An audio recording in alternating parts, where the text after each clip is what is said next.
Assalamualaikum warahmatullahi wabarakatuh. Nama saya Nur Amalia Desleni Putri, saya dari kelas 11 MIPA 6. Di sini saya membuat video uji praktikum untuk memenuhi tugas kimia asam dan basa.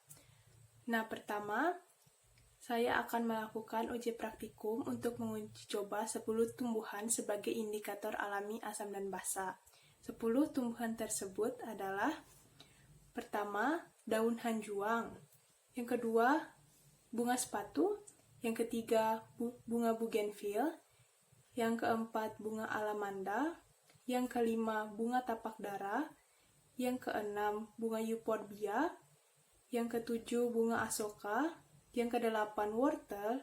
Yang kesembilan, kunyit. Yang kesepuluh adalah daun kangkung. Adapun tampilan dari 10 tumbuhan yang saya jadikan sebagai indikator alami asam dan basa adalah sebagai berikut. Tumbuhan yang saya jadikan sebagai indikator alami asam dan basa sudah saya jadikan sebagai ekstrak. Yang pertama, ada daun hanjuang. Yang kedua, ada bunga sepatu. Yang ketiga, ada bunga bugenvil.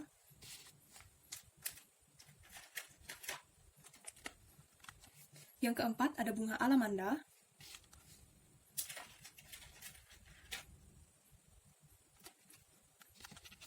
Yang kelima, ada bunga tapak dara.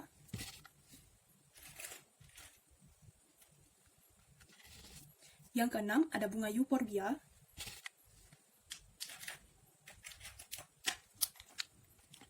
Yang ketujuh, ada bunga asoka.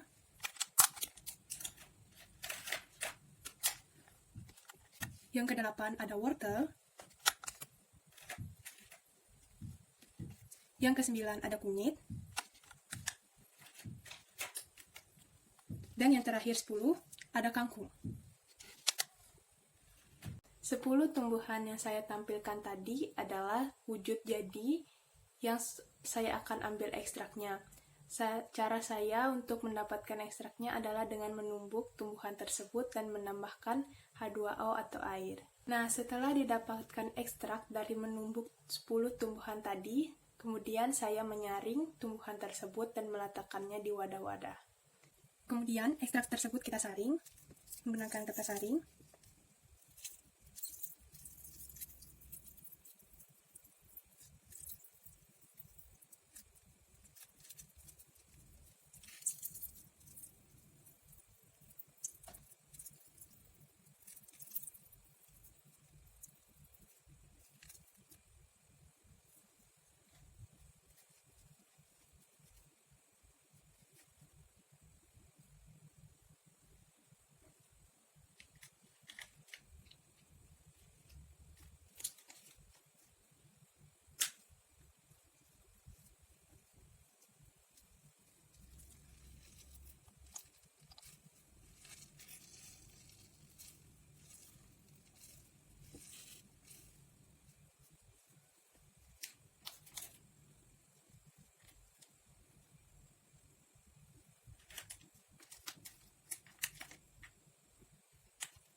Setelah ke-10 tumbuhan yang sudah saya saring tadi saya letakkan di dalam wadah, kemudian saya akan memulai uji praktikum.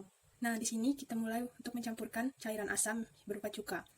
Di sini kita tambahkan 1 sendok cuka.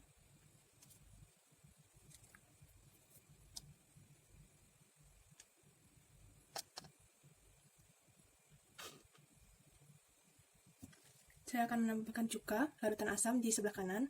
Yang pertama adalah bunga sepatu.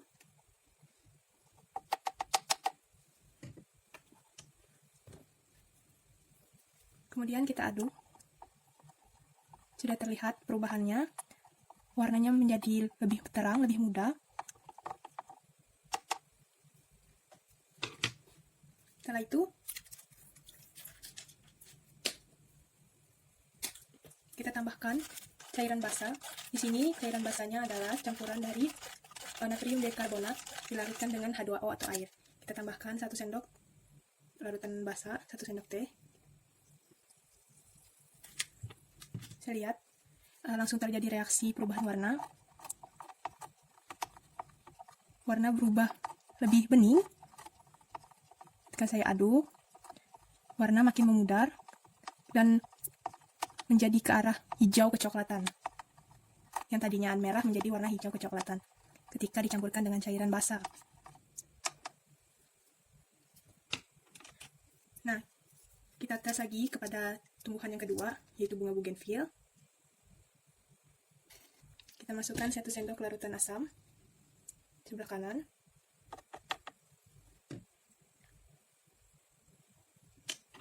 Kemudian kita aduk. Perubahan warnanya menjadi lebih terang, dari awalnya merah pekat menjadi lebih muda ketika dicampurkan cairan asam. Kemudian kita coba untuk mencampurkan cairan basah, sama seperti tadi, 1 sendok cukup.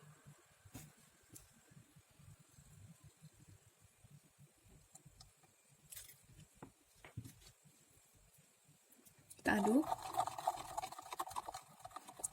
Ketika saya aduk, di sini warnanya menjadi lebih gelap, sedikit lebih gelap.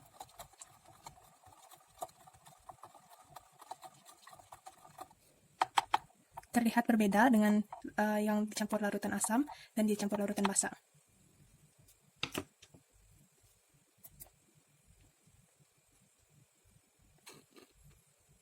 Kemudian kita campurkan 1 sendok ke bunga selanjutnya, yaitu bunga lavanda. Kemudian kita aduk. Di sini yang tadinya berwarna kuning menjadi warna peach, lebih ke warna peach, orange sangat muda sekali. Ya, kemudian untuk reaksinya pada larutan basa, kita tambahkan 1 sendok.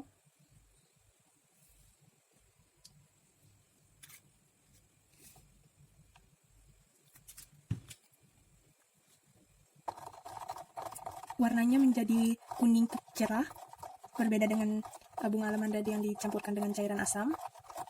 Karena bunga lavanda yang dicampurkan cairan basa menjadi warna kuning terang. Dia bisa dilihat terjadi perubahan warna. Kemudian selanjutnya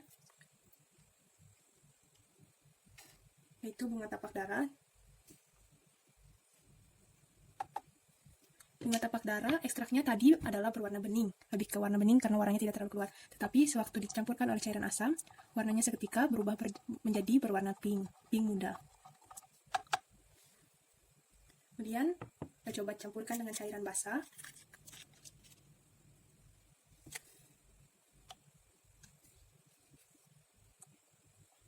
Wow, warnanya di sini sangat berbeda. Ketika dicampurkan cairan basah, ekstrak bunga tapak dara menjadi berwarna hijau muda. Tadi cairan asam berubah berwarna pink muda, kemudian ketika ditambahkan cairan basah menjadi warna hijau muda.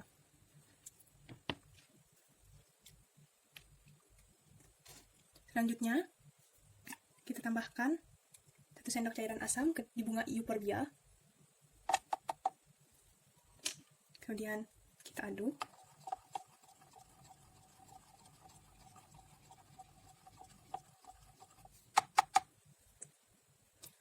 Sedikit perubahan pada warna, yaitu warnanya menjadi lebih terang. Kita coba lihat ketika dicampurkan cairan basah.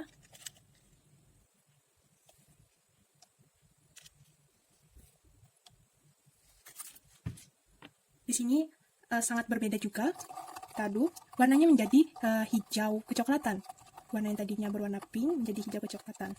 Berbeda sekali dengan yang dicampurkan oleh cairan asam. Ini cairan basahnya menjadi warna hijau. Terdapat perubahan warna yang sangat signifikan. Kemudian lanjut, di sebelah kiri kita campurkan cairan asam lagi, 1 sendok cairan asam di bunga asoka. Di sini karena sebelah kiri, saya campurkan asamnya di sebelah kiri juga. Oke. Kita aduk. Warnanya menjadi pink cantik ketika dicampurkan oleh cairan asam. Kemudian kita campurkan cairan basah di sebelah kanan. Sebelah kanan bunga asoka.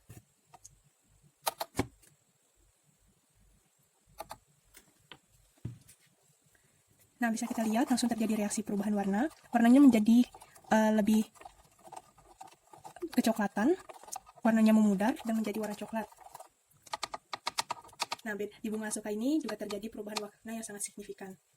Selanjutnya, indikator alami selanjutnya adalah wortel. Di sini kita tambahkan 1 sendok teh asam, larutan asam di sebelah kiri. Kurang. Oke. Kemudian kita aduk. Di sini perubahan warnanya tidak terlalu terlihat, hanya sedikit memudar ketika ditambahkan oleh cairan asam. Kita coba tambahkan cairan basah, apakah ada perubahan warna.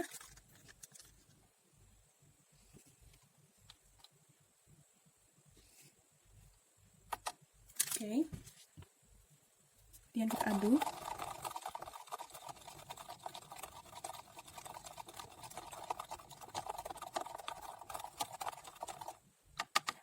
Di sini saya lihat terjadi perubahan warna tetapi tidak terlalu signifikan. Pada larutan asam warnanya terlihat lebih cerah, tetapi pada larutan basah, pada wortel yang ditambahkan larutan basah, warnanya terlihat sedikit lebih gelap daripada yang ditambahkan cairan asam. Nah, setelah itu indikator alami yang ke-8 kita coba uji. Kita tambahkan 1 sendok teh larutan asam di sebelah kiri. Oke. Kemudian kita aduk. Sini warnanya hanya sedikit lebih terang ketika dicampurkan cairan asam. Kita lihat bagaimana reaksinya ketika dicampurkan cairan basah.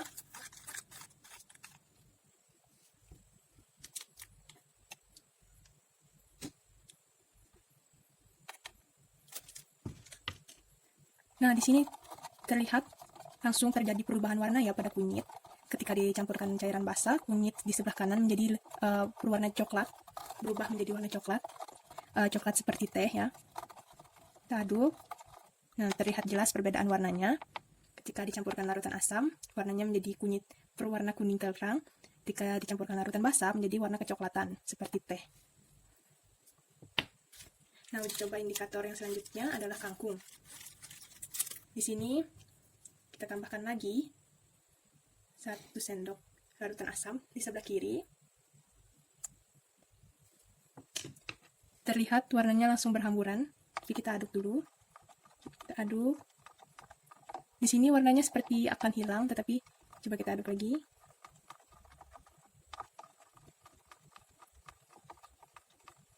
Warnanya menjadi hijau daun yang muda. Lebih muda. Bisa dilihat yang sebelum dicampurkan warnanya lebih gelap, ketika dicampurkan cairan asam warnanya menjadi lebih pudar dan muda. Nah, kita lihat reaksinya bagaimana ketika dicampurkan oleh cairan basah.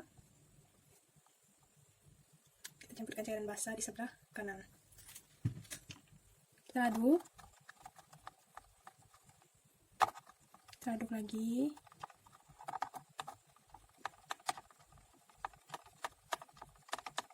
Sini terlihat warnanya berbeda ya. Di sini seperti lebih gelap. Warna hijaunya menjadi lebih gelap. Seperti akan mengarah ke warna kecoklatan. Oke, yang selanjutnya ini tanaman terakhir yaitu daun hanjuang. Kita akan menguji coba apakah bisa daun hanjuang ini sebagai indikator alami asam dan basah. Kita tambahkan 1 sendok teh asam di sebelah kiri. Nah, di sini langsung berubah loh warnanya menjadi warna peach, warna seperti pink, merah ke oren-orenan seperti itu. Warna aslinya kita bisa lihat di sebelah kanan adalah warna hijau, tetapi ketika dicampur cairan asam berubah menjadi warna peach. Nah, bagaimana kalau kita campurkan dengan cairan basah? Kita lihat apakah perubahannya juga signifikan.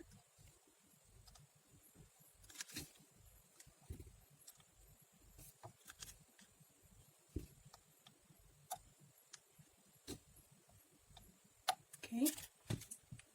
Jadi kita aduk. Warnanya juga berubah seketika ya ketika daun hanjuang ditambahkan oleh cairan basah. Di sini warnanya menjadi warna hijau yang sangat cantik. Berbeda sekali dengan yang dicampurkan cairan asam.